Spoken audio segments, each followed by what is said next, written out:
Viva Georgia! Viva Georgia! Viva Italy! Thank you so much.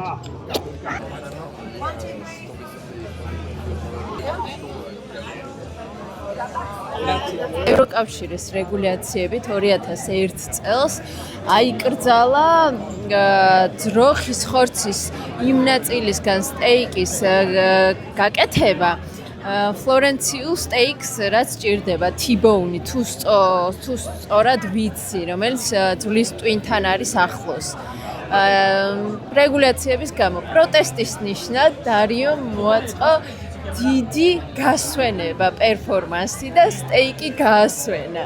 არის კიდეც კადრები, არ ვიცი თუ YouTube არ დაგუბლოკავს, შეიძლება მაგის ჩასმა. ნუ თავისთავად შემდეგ უკვე Chef's Table-ში Netflix-ის სერიალში ცალკე სერია დაეთმო დარიუსის ტანსაცმელი რაც აცვია. არ გეგონოთ რომ დღეს რამე ხდება და იმიტომ აცვია, სულ ამ ფორმაშია.